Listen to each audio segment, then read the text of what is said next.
Yeah,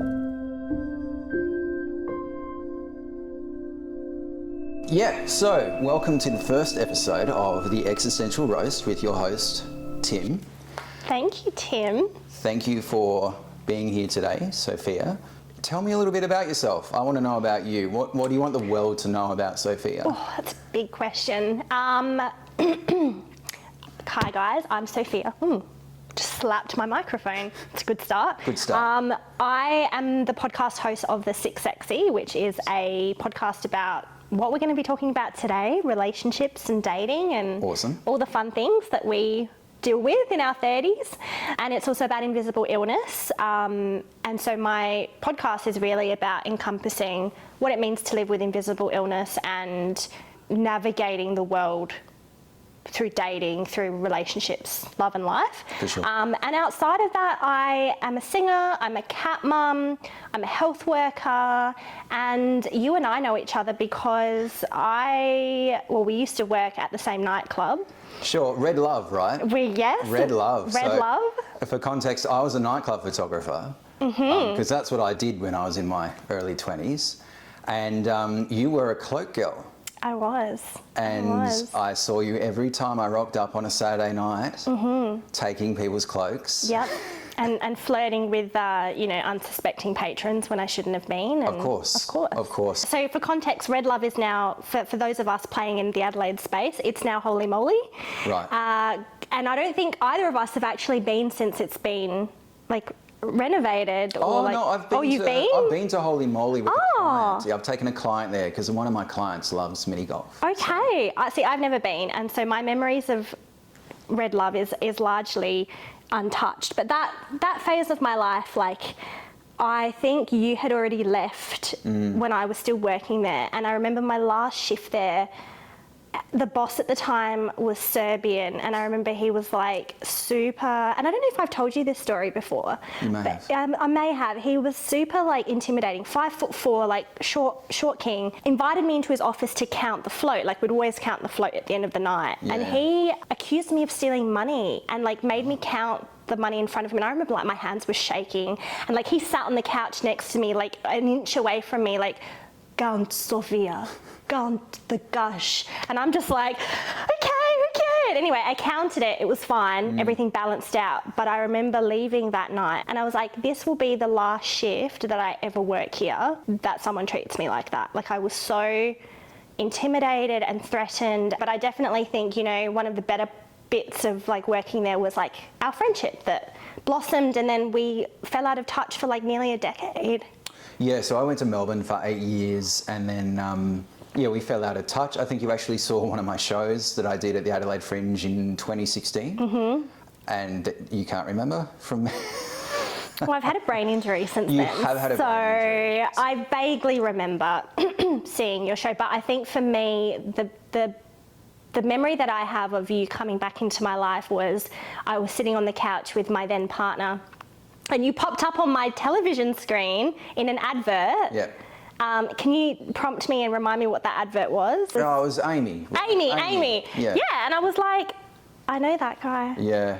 And then I was that's Tim. I wonder how Tim's doing. And then, And then we caught up, and the rest is history, and now we're friends, and That's right. we talk a lot of crap. It's great. Yeah. It's great. It's basically the basis of our friendship. Basically, yeah. Yeah.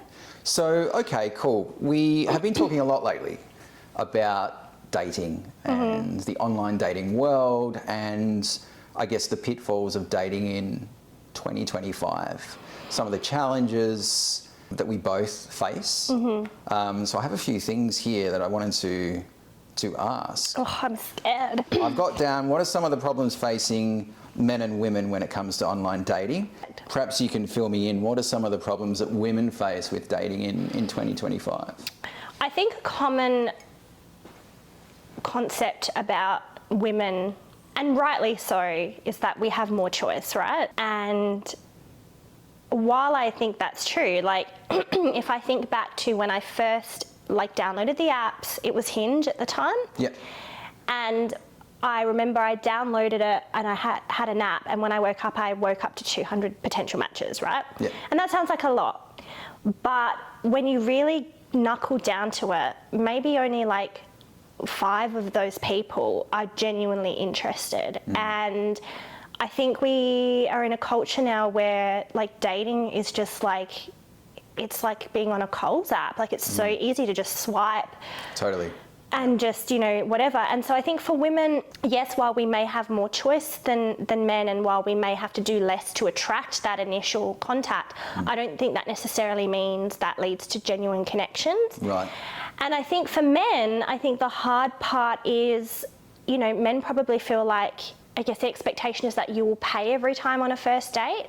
Now, if a man's having like, you know, 10 first dates in a month, it's a lot of money, right? Like, and then, you know, on the other hand, you know, there's a lot of rhetoric in like female spaces that it's like, well, I'm not worth an $8 cup of coffee. Like we're spending 2 hours together and I'm giving you my time, like I'm not worth that. So I think I'm sensing like a real battle of the sexes at the moment going on, where, and you and I have talked about this, where there's a sense where like there's a male loneliness epidemic, for lack of a better word, and then there's women who are like so disillusioned by, you know, all the situationships and women feeling like, you know, they'll date a guy for a couple of months and things are going great, and then they'll sleep with them and then they'll never hear from them again. And so I think it kind of perpetuates this pattern of like women feel like, you know, they put themselves out there and they get their trust broken, and men just feel like no one's giving them an opportunity. Yeah, a few things in that I find really interesting, because I think a while ago you sent me a screenshot of the 200, 300 people in your Bumble queue.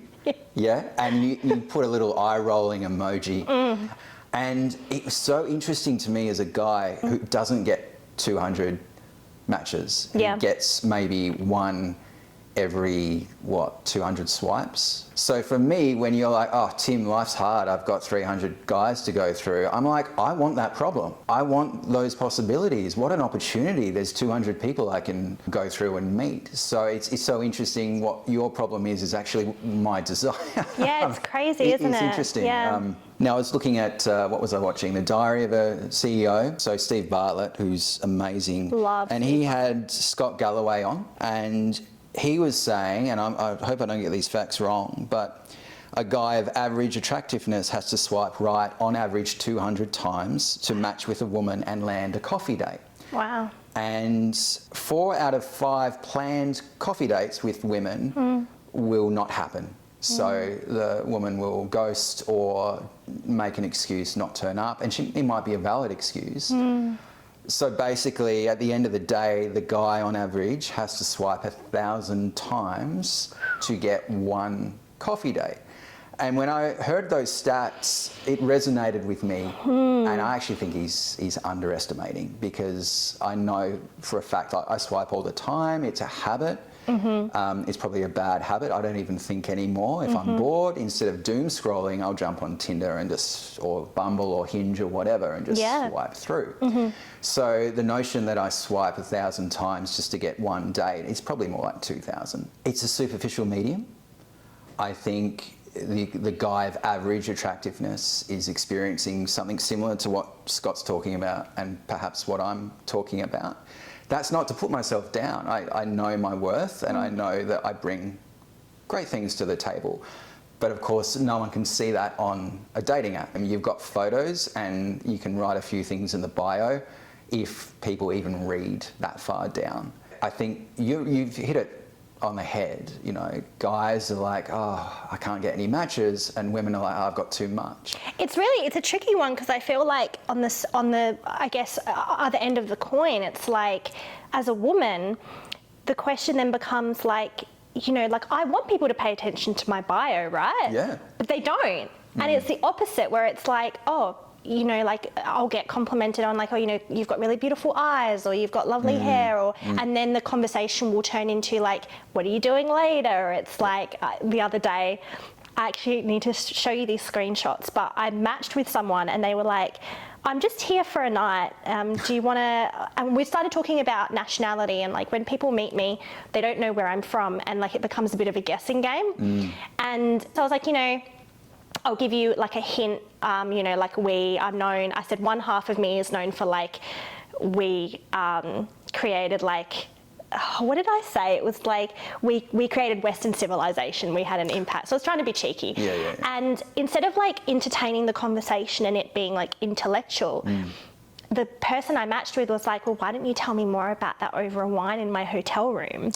Yeah, right. And that was just based on what I look like. And I'm like, oh, you know, like I don't do that kind of thing on a first date. Yeah. And he was like, oh, well, what did you expect? Like, you're a hot biracial girl. Like, that's, you know, that's the road I was going to go down. So I think it's very interesting that for men, it's like you want to be valued for like the intrinsic qualities you bring, right? Which you can only really advertise on a dating platform as superficial, like you said, as Hinge, in your bio. Yeah, that's And it. for a woman, it's like, well, you're just looking at my pictures. Yeah, I guess so. I guess men are very visual people. However, that being said, I mean, I've met people in real life who have an energy about them, a very sexual, interesting energy that is just magnetic.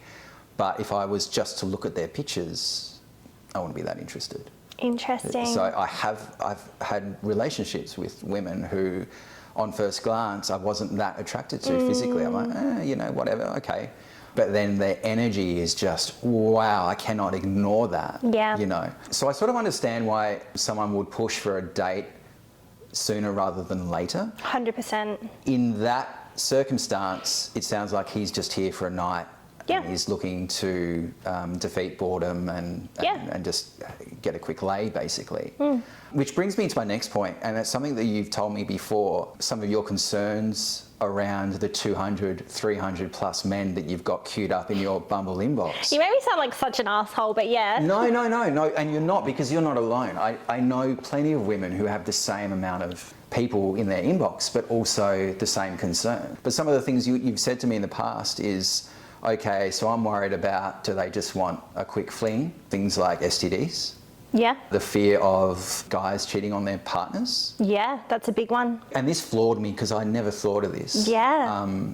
The idea that men are on, or women I guess, are on dating websites like Tinder, etc., and they're already in a relationship. Yeah, and just to preface that, like, we're not talking about polyamory or polygamy. No. You know, like, I know that open relationships are a big part of our culture today, and there's a lot of people wanting a third. That's, you know, I don't have anything against that. It's not something that I would personally choose for myself. I'm very monogamous, but I'm more talking about, this culture of, and you hear it, like, hear horror stories on TikTok and other podcasts where it's like, I was dating this guy for 3 months and, you know, he'd disappear and go, you know, I've got these business trips to go on. And then I stumbled across his wife's Instagram and they're doing a baby reveal. And it's like, and you know, like, your whole concept of the person, like, one of my favorite podcasters, Brittany Hockley, early on in her podcast journey spoke about how she was in a relationship with someone for 2 years. And in those 2 years, I think she hadn't met her partner's friends. And at a dinner one night, she met them in like a really casual setting. And so they didn't know that she was with this guy. And they were like, oh, you know, have you met so-and-so's fiance? Talking about her boyfriend. And she was like, are you joking? Like, we've been together for 2 years. Like, that's terrifying. And so I think as well, like, it comes down to, like, and I hate rating people, I really do. Like, I am very much like you in the sense of, you can see someone at face value and not think much, but they have an energy. And that's why, and I think that's something that dating apps will never be able to eradicate, is, you know, that energy that you have with someone, whether you have chemistry, you can't possibly know that from an app. No. But I feel like men and women of a certain kind of, I don't know, I guess, you know, men who are super muscular, work out a lot, have tattoos, like, they're of a certain kind of like type, tend to attract a lot of women. And I think they probably have the opposite issue where it's like they have a lot to choose from. And so the dating pool for them, it's like, and I think the paradox of choice is when you have a lot of choice, you don't end up choosing. Absolutely. And I think the stats on that, again, I hope I'm not misquoting, but on the dating apps, 10% of the men may be these muscular guys with the tattoos who look a certain way, Yeah. are a particular type, they get most of the matches. Yeah. And then the other 90% of the average guys don't. But then those men who are in the top 10%, they're getting so much attention that they don't need to commit. So they can go on a date every second night, and they've got so many options that I guess the question is, why stick with one when you can have lots? It sounds selfish, but maybe that, I'm guessing maybe that is their mind frame. Yeah. And then that's a problem for women, because women want these men in the top 10%, but they're not getting commitment. Yeah, They're exactly. They're not getting what they want and deserve. Yeah. And they're kind of going out with these guys who seem like they're at the top of the Pecking list. order. Pecking Yeah. order, but those guys, as far as I know, they're not sticking around for Yeah. relationships. Really, really true. Yeah. And I guess on that as well, like, I think height is a big one as well, which, like, I'm sure is a winning factor for you, right? Because you're Absolutely. 6'1", 6'2", 6'2", perfect. 186, yeah. And that is like the height that women look for. And someone asked me the other day, like, I've got a friend, and he's like, why do women like tall men? And I'm like, it's Yeah. biology. It's like, biology. So what is it? So because I'm tall, I can protect you, Yeah, provide. provide, but also like genetically, like our kids will be good, right? Like you're tall, you're like, yeah, you can provide for me, you can protect me, Yeah.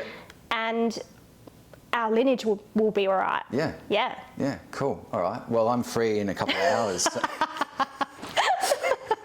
Good to know. done. Just listening to you talk brings to mind hypergamy. Hypergamy, for people who aren't aware, is this notion that women tend to date socioeconomically across and up, and men tend to date socioeconomically across and down, right? So in layman terms, the male team leader earning $125,000 a year Yeah. will date the waitress Yeah. who's Which earning it half as much. blows my mind. And I know this is true because I have no problem dating someone who is not earning as much or is in positions, and I'm not dumping on people who are waiting tables or making coffee. I actually think that's really cool, good for them. But I will happily date the barista Yeah. at my local cafe if there's an attraction there. Whereas with hypergamy, the idea is that the team leader who's a female earning $125,000 a year will, generally speaking, not date the male barista or the male waiter who's Yeah. earning half as much, right? And also I should mention that it's not just about how much you earn. So the musician who's 21 and still living at home with his parents, when they're on stage at the club, they're at the top of the social hierarchy, right? They may not have a dollar to their name. They're a starving artist. They're still living with their parents. They don't Yeah. have any job prospects, but they're at this gig and they're popular for that hour or two that they're on stage. Yeah. And I can guarantee you there's probably a musician or an actor, the lead in a play or whatever, who is getting laid. Yeah. Yeah. Who is seen as high value. 100%. Like, I So- think people's career choices, and like you said, like even someone's public profile can very easily influence how another person sees that person. Yeah. And I'm sure you've experienced this in the acting world as well. Like, it's the thing about you that people are drawn to.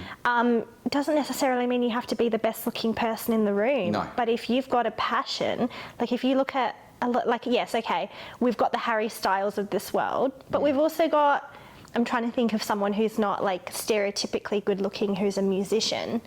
But like, you've got people who, yeah, if you saw them on the street, you probably wouldn't think twice, but they're amazing. Like, they're so talented and you're drawn to that. Absolutely, So yeah. we can be very superficial, I think. It's funny because I have in my personal life experience when I'm in a group of people, and every now and again I get really confident and I become charismatic and I come out of my shell and I'm firing witty one-liners off and everyone's laughing and I feel like I'm on top of the world. I feel like I'm in flow and people are listening and suddenly I'm becoming very popular and suddenly I can ask the girl out and she'll say yes and, it goes well. So I know I've experienced what it's like to be sort of at the top of the social And it's a microcosm because it doesn't happen often and it might only be for half an hour. Yeah. And then often when I'm by myself, not in a group, suddenly the insecurities come back. Yeah. And, you know, so it's funny because I can be quite attractive, I think, to women in a group of people where I'm charismatic and I'm telling jokes and I'm the centre of attention. Yeah. But then I'll go on the date and it's just me and her. Yeah. And it's a different part of him. Suddenly I'm a bit insecure and feeling a bit unsure of myself. But I think that the reason I'm telling that story is because it's about status. It's about perceived status. Yes. You know, so if you're the person, whether you're a woman or man, in a group and you're the centre of attention, you're going to be perceived as having some sort of status, and that and makes value. you, and value. Thank you, and that makes you attractive. 100%. No, I agree, and I think, especially when it comes down to like, what did you call it? Hypergamy. Hypergamy. Yeah. It's so interesting because, like, I think on the same topic of that, I think women who earn a lot of money and have high status jobs statistically struggle with men. That was my next point. Yeah. Yeah, and I find that so interesting because, like, you know, when I was younger, I tied a lot of probably my value to, you know, like what I look like. But the older I've gotten and now that I'm in my 30s, it's like, no, you know, like I have a good job and I have hobbies and I know who I am as a person. Yeah. Those are the things that make me interesting. Yeah. But again, it comes down to like, that's not what someone's seeing on a first date. And I wanted to ask you, because like I had this conversation with someone the other day and we were talking about how men don't like outspoken women. Okay. I feel like, particularly on a first date, people are drawn to the wallflower, the person who is a little bit guarded. And I think, you know, this speaks a lot to our culture now that is very avoidant and big on attachment styles. And I genuinely feel like a lot of people are keeping their deck of cards quite close. But I feel like when it comes to like men and women, men do like the woman who is a little bit more mysterious, perhaps a little bit more. So I thought it was the other way around. I thought the women wow. like the mysterious man who holds his cards close to his chest. I think we're drawn to people who don't give everything away. Yeah. And as someone who, like, I'm an I'd say I'm a bit of an ambivert, probably like yourself. Same. Extrovert in some situations, quite introverted in others. Like when I'm nervous, I tend to like try and ask the other person a lot of questions and really like exert that like outside energy, but that's not always well received. And so I don't necessarily think it's a case of, oh, you just have to be a pretty girl and you'll fly by. I think your personality can really turn someone off if they're not attracted to an extroverted person. I wanted to get your thoughts on that. Look, yes, guys are visual creatures and we do like, you know, good looking women. But at the end of the day, you know, personality matters. Maybe it's not the first thing I look for. I'm biologically wired to look for, I don't know, a woman who's attractive and has, what do they call it? Wide enough hips to give birth to carry on your lineage. Potential offspring, yeah. But, you know, personality is important. I personally don't mind outspoken women. I like someone who's clear about what they want, who has opinions. They may not align with my own, but she's not afraid to speak her mind. Is there like a part of a first date where you would be like, nah, this just isn't it for me? Like, what are your like icks on a first date? Oh, red flags. Neediness. How would that be conveyed on a first date though? Ending the date and then getting a message half an hour later saying, why haven't you messaged me yet? Has that happened to you? Yeah. Wow. Okay. I don't mind people messaging me after a date. I think that's great. Hey, I had a great time. Thanks for catching up. Would you like to see me again? That's totally fine. It was sort of the... it's like the expectation that... Yeah, why haven't you messaged me yet? Like, I thought you would have messaged me by now. Like, literally got home, sat down, watching TV. Oh, sorry. I've and you already find yourself like apologising. Yeah. So self-assuredness for you is like a green flag, obviously. Self-assuredness for anyone. What's something else that you'd be like, this isn't going to work? If they don't look like their profile picture. That happens a lot. I don't know if it happens a lot, but it has happened to me before where there is clearly a difference. there's one person here and there's another person sitting in front of me. For those playing at home, update your bios and your photos. Yes. I feel like people are just... I feel like as well, because we're in like a very creative industry. You're a photographer, I've modelled. Yeah. We are very good at like keeping on top of like updating our digital footprint, and a lot of people are not. So it's like you'll see a photo from 7 years ago and it's like, that's not what you look like today though. Yeah, it's not what you look like today.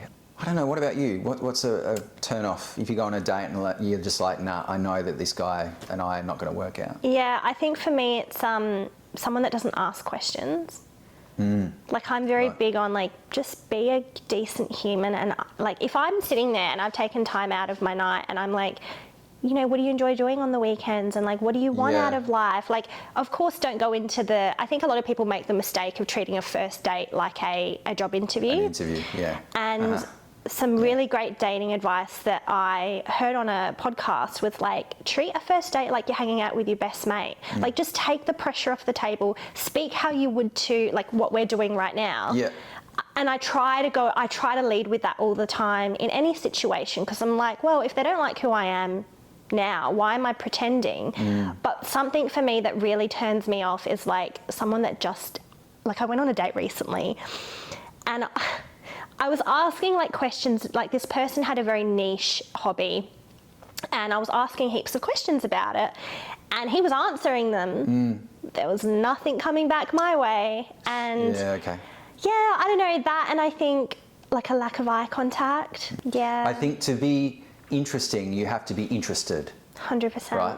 So if I'm not interested in anything about you, you're going to lose interest in me very quickly. I'm a firm believer of that. Yeah. 100%. So it's so interesting, because I like when you ask me questions or a date asks me questions, but I also want to know about her. Like, why wouldn't I? And I think, you know, like any first date is going to be conditional. Like you don't know each other well enough yet that you can just sit comfortably in silence or make assumptions. And I think that's the danger that I would say a lot of women make, is they go on dates with people and instead of actually knowing that person and who they are, they kind of create like a fantasy in their head about who that person actually is. Yeah, of course. And then they roll with that. I think we all do that to an extent. Yeah. I read or heard something recently, don't give too much away on the first, second or third date, because you want to disappoint them slowly, right? Because they've got an image in their mind of who they think you are, who they want you to be. And no matter what, you're never going to be that person. How can you be? You don't know what they're thinking, right? Don't give too much away and destroy their illusion too quickly. Get them to know you over time and fall in love with the reality of who you are, not what they want you to be, but who you actually are. Whereas if you play all your cards on date one and give them a very, very clear picture of who you are and it doesn't match their idea of who they want you to be, you may not get that second date. But then do you feel like that's like tricking a person then? Is it manipulation? Is it manipulation? Because then it's like, is that person actually falling for who you are? And then that leads, like, that makes me want to ask the question, like, do you believe in love at first sight? Yeah, so two things. I think you said earlier that you don't want a guy to give too much away too quickly. And I think that's all I'm really saying. I don't want to play all my cards at once. It leaves no mystery, nothing to the imagination, I guess. See, I'm of a different opinion, where I think it's very attractive when a person is sure of themselves, that like, when I ask them a question and they talk about something that they're passionate about, their eyes light up. Sure. Like, I think that is so hot, and that would make me want to see you again. I'm going to write this down. You're like, be passionate about myself. No, I really hate like the culture that we're creating, which is be mysterious, be like indifferent, like, and I just don't like it. And I think I've always been a very old soul in that. I hate that term, but like, I just don't subscribe to this notion that we have to play hard to get. I don't like it. I think from a biological perspective, men do like to chase. you know, there's things we can learn from that. But I definitely think, like, you know, someone that can talk about themselves, I think that's hot. Yeah, sure. Yeah. Yeah, no, that's fair enough. I think I fear being too available for someone. I think men who are too available too quickly tend to get shut down. It's not attractive for women. Maybe you So, have a different point of view on that. I don't. Define available. You mean like emotionally available, or? No, just sort of like, I like you, here I am, take me. Giving myself away too easily. I think it's a really fine line, right? Because like and we talked about this off camera, where it's like you go on a date and you don't know if you have chemistry with it's quite easy to tell if you have chemistry with someone, but if a person doesn't show you markers that they're into you, whether that's a lingering eye gaze, whether that's, you know, a touch on the arm, how the heck are you supposed to know? Yeah, we're know? not mind readers. Yeah. This has come up on dates I've had in the past where we seem to be getting along, conversation is flowing, but where is the line? Are we just friends, or is she interested? And if she is interested, what are the signals? And how do I then escalate and make a move? You know? Yeah. It's just things that go through my mind. And sometimes it's very easy and sometimes it's a bit harder to tell. You know? Yeah, and I think for women, it's like, you know, you hear horror stories, but it's like, well, you sleep with the person on the first date and then they ghost you. And so it's like, just because a person wants to be intimate with you doesn't necessarily mean that they want anything more than that. Can we talk about, like, and this hasn't personally ever happened to me, but I know it happens to a lot of people. Can we talk about, like, you know, why our culture is so big on ghosting? Yeah, this is a really good topic of conversation. It's not a good topic of conversation, but it's an interesting one. Because I have been ghosted and I have ghosted people myself. Same. And I feel terribly guilty for that. Like, it keeps me up at night. And I keep going back, what were the thought processes that led me to that decision? There may have been red flags and I've gone, nah, I've got to get out of this. But the question that comes up for me is, why didn't I have the maturity to type out the message and say, hey, really enjoyed our time together. I don't think you're the person to me, whatever it is, you know, and just be respectful. It's something I'm ashamed of, and it's something that I still feel guilty about it. That being said, it's happened to me, and I think it's going well. I'm like, this person likes me. This is great. It's going to go somewhere. And then you never hear from them again, which begs the question, why would I ever do that to someone else myself if I know what it feels like? And I don't know if it's part of the culture. Maybe it's because I don't have the words. Maybe it's because at the time I'm a bit of a coward, although now, like, I make it a point, I'm not going to do that again. Yeah. I've made a mistake. I've potentially hurt people in the past. That is not something I'm going to do again. Moving forward, if I'm not interested in someone, I'm going to tell them in a respectful manner so they're not left wondering or hurt. And I think that's like the distinction right there, is like, you made a mistake. We all make mistakes. Making mistakes is human.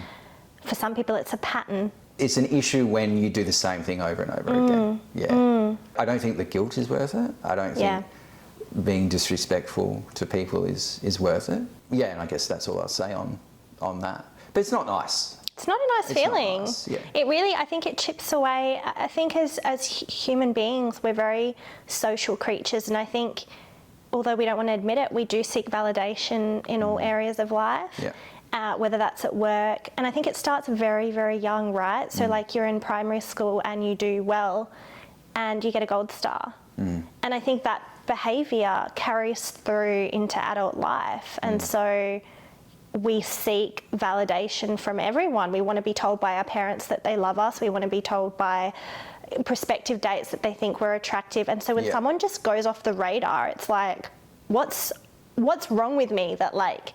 Sure. You would do that. Yeah, sure. I think it hits at this very, like, core wound that we have as human beings. And I guess you never get any answers. So if someone ghosts you, it's hard to text them in a month or two saying, hey, look, I understand you're not interested, but what did I do wrong? It's probably a text you're not going to get an answer to. But sometimes it'd be nice. It's like, okay, you're not interested, so why? What did I do that I can take on to my next relationship and improve upon maybe. Yeah. You know, did I say something? Did I do something? Do you think that sometimes like that sort of behaviour speaks a lot to our attachment styles? Like, what are your thoughts on attachment styles and I guess where you kind of fall? Talk me through the attachment styles again, because I'm aware, but I'm not probably as keyed in. Yeah, I've been doing a lot of research on it. Ironically, I can't remember like the scientist who started the theorist behind attachment styles, but essentially attachment styles happen in childhood, and you've got secure attachment where both of your caregivers, you know, showed you love in a way that was healthy, and so you formed secure bonds to the people around you, right? And so security in a relationship looks like, you know, I can give love freely and I can receive love freely. I'm okay on my own, but I'm also okay being attached to you.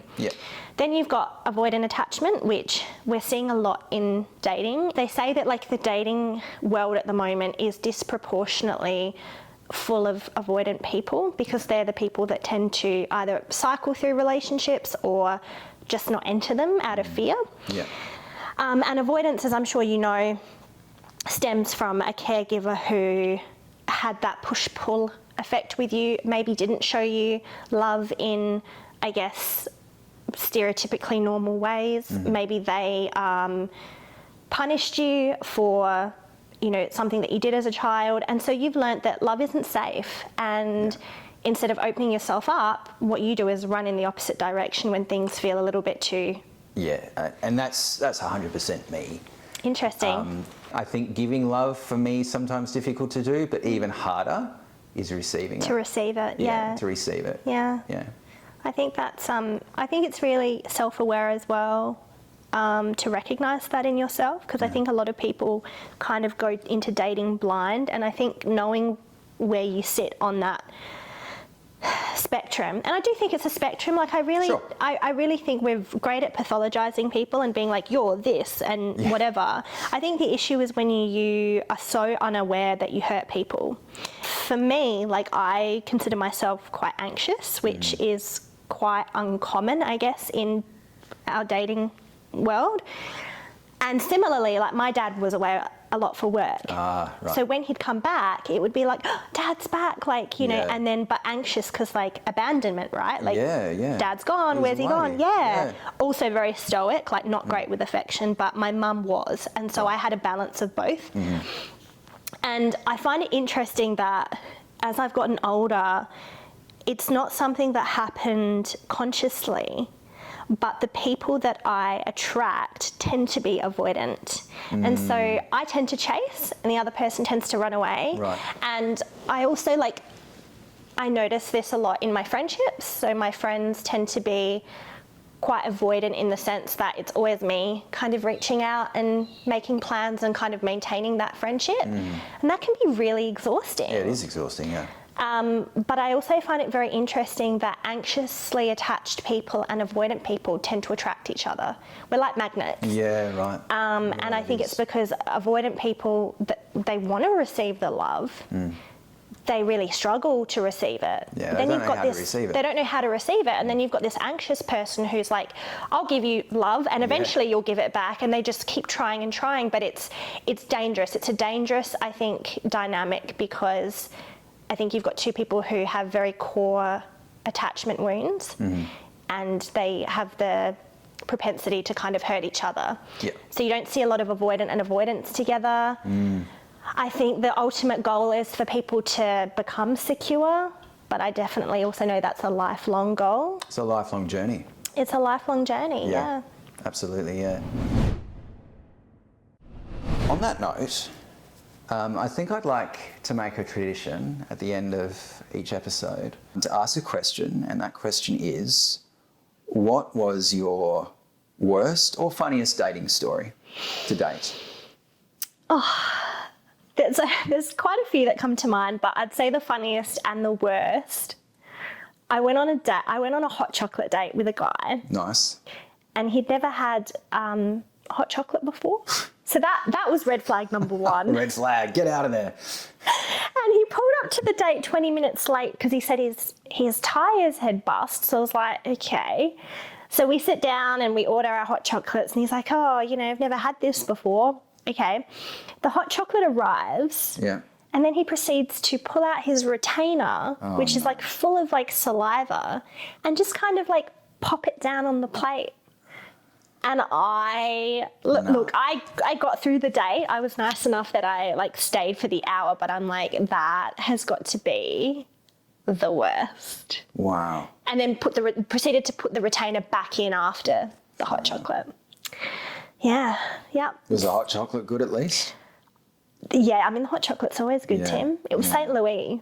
And St. Louis is renowned for their hot chocolate. Yeah, what about you? I mean, I have so many dating stories. I don't actually know where to begin. I feel like we need a series just for your dating stories. Just for my dating stories. Yeah. I wrote a web series based on my crazy dating stories. It never went anywhere, but I've got the script ready to go if you want to produce it with me. I'm down. Look, the one that comes to mind was one I had a long time ago. I went on a date with this girl. We'd actually been on 3 dates and I was in my early 20s. And of course, early 20s Tim thought that date 3 meant we're going back to the bedroom, right? I know this story, by the way. Okay. So we got to our 3rd date, we had some lunch and she was a little bit off. She was stressed. Apparently she was being evicted from her house. Mm-hmm. Okay. And she's like, oh, what am I going to do? I need somewhere to live. And the date wasn't going well because she was quite stressed and I was a bit concerned. She just wasn't herself.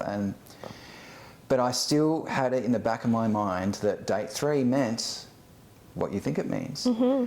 So I thought, how can I get her back to my house without sounding weird or creepy? And I thought, oh, no, she's looking for somewhere to live. Hey, I've got a spare room at my place. Why don't you come over and check it out? Anyway, she said, yeah, sure. I thought, oh, good, I'm in. So I drove her back to my house. And before we'd even gotten out of the car, she goes, oh, you live here? And I said, yeah. And she said, oh, you live across the road from Steve. We'll call him Steve. And I said, yeah, Steve's my neighbour. And she's like, oh, he's my ex. I broke up with him like a month ago. And I'm like, oh, okay. So things got very awkward. But I'm still on my mission.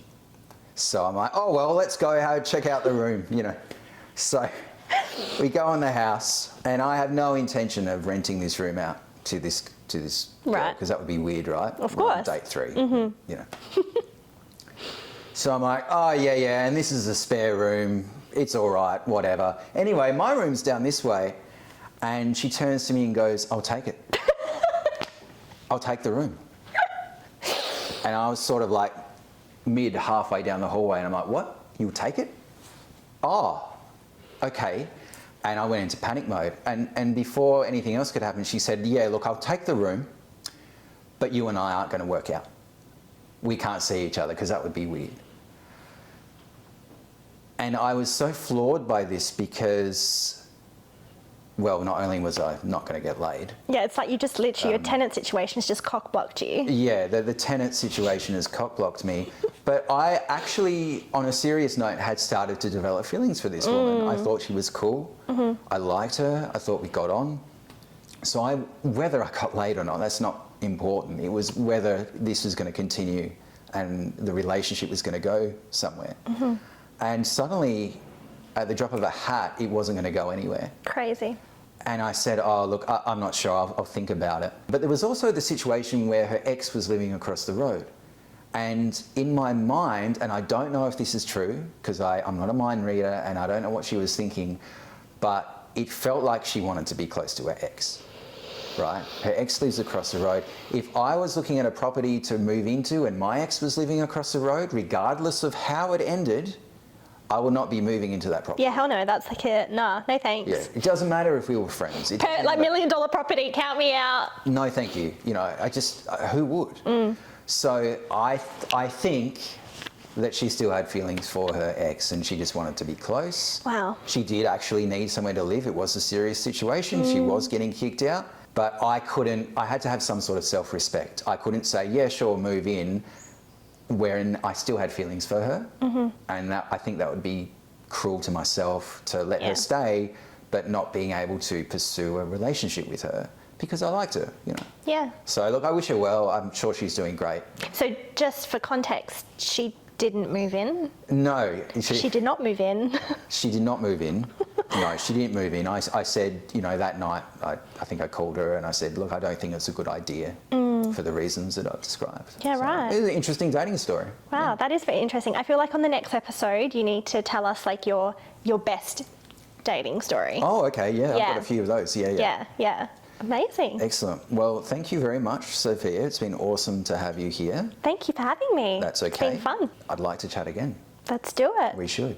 And for those watching at home, Tim will be available wherever you find your podcasts. Spotify, YouTube, the whole shebang. The whole shebang. The whole shebang. And check out the Six Sexy, absolutely amazing podcaster. Sophia has some words of wisdom for everyone, so definitely tune in.